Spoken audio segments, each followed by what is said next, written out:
நம்ம சேனலில் நாம் பார்க்க போகிறது ரொம்பவுமே வைரலாக போன ஒரு ஃபிஷ் ஃப்ரை தான். நீங்கள் இந்த ரெசிபியை இன்னுமே ட்ரை பண்ணாட்டி ஒரு தரம் ட்ரை பண்ணி பாருங்கள். டேஸ்ட்டு அட்டகாசமாக இருந்துச்சு. உங்களோட வீட்டில் இருக்கிற எல்லோருக்குமே ரொம்ப ரொம்ப பிடிக்கும். கட்டாயமாக ஒரு தரம் ட்ரை பண்ணி பாருங்கள். இந்த வீடியோ எப்படின்னு சொல்லி மறக்காமல் கமெண்ட்ஸ் பண்ணிக்கோங்க, லைக் பண்ணிக்கோங்க. வாங்க வீடியோக்குள்ளே போகலாம். இந்த ஃபிஷ் ஃப்ரையை நீங்கள் எந்த மீனில் இருந்தாலும் ட்ரை பண்ணி பார்க்கலாம். நான் இன்றைக்கி செல்வன் மீன் தான் எடுத்திருந்தேன். இந்த மாதிரி நல்லா க்ளீன் பண்ணி எடுத்து வச்சுக்கோங்க.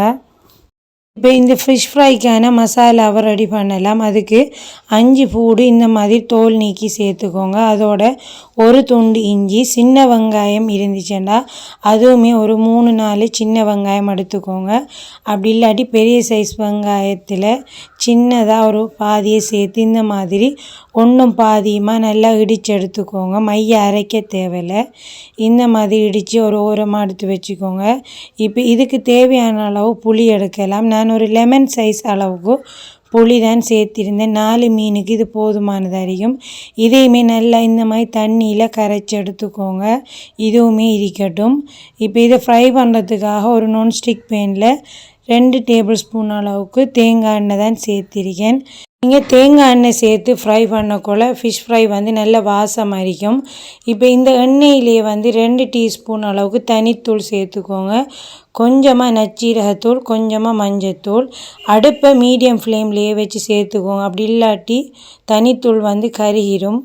அதால் அடுப்பை மீடியம் ஃப்ளேமில் வச்சு எண்ணெயில் இந்த மாதிரி நல்லா கலந்து எடுத்துக்கோங்க. இப்போ எண்ணெயில் பச்சை வாசனை போனது மசாலாட. இப்போ நம்ம இடித்து வச்ச வெள்ளைப்பூடு, வெங்காயம், இஞ்சி இது எல்லாத்தையுமே சேர்க்கலாம்.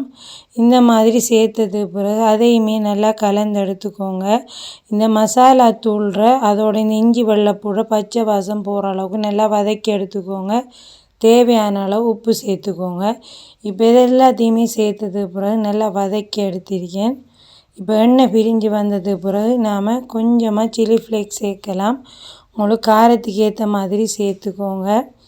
இப்போ இது எல்லாத்தையுமே நல்லா சேர்த்தது பிறகு கலந்து விட்டு நாம் கரைச்சி வச்சுருந்த புளியை இதில் கொஞ்சம் கொஞ்சமாக சேர்க்கலாம். நல்லா புளியை வடித்து இந்த மாதிரி சேர்த்துக்கோங்க. சேர்த்த மசாலா எண்ணெயில் நல்லா முருகி நல்லா வாசமாக இருக்கும். அதோட புளியை சேர்த்தது பிறகு எல்லாத்தையுமே நல்லா மிக்ஸ் பண்ணி எடுத்துக்கோங்க. இப்போ அடுப்பை மீடியம் ஃப்ளேமில் வச்சு நாம் கட் பண்ணி க்ளீன் பண்ணி வச்சுக்கிற மீனை ஒவ்வொன்றா சேர்த்து ஒரு பக்கம் நல்லா ஃப்ரை ஆகும் வரைக்கும் அடுப்பை மீடியம் ஃப்ளேமில் வச்சுக்கோங்க. இப்போ பாருங்கள், ஒரு பக்கம் நல்லா ஃப்ரை ஆனது பிறகு மற்ற பக்கம் இதை மாதிரி எல்லா மீனையுமே திருப்பி எடுத்துக்கோங்க. மீன் உடையாமல் மெல்ல மெல்ல இதை மாதிரி செஞ்சு எடுத்துக்கோங்க. உண்மையிலேயே நம்ம நார்மலாக இதை ஃப்ரை பண்ணுறதுக்கும் இந்த மாதிரி மசாலா சேர்த்து ஃப்ரை பண்ணுறதுக்கும் டேஸ்ட் நல்ல டிஃப்ரெண்ட்டாகவே இருக்கும். இப்போ பாருங்கள், 2 பக்கமுமே நல்லா ஃப்ரை ஆகி வந்துருக்கு.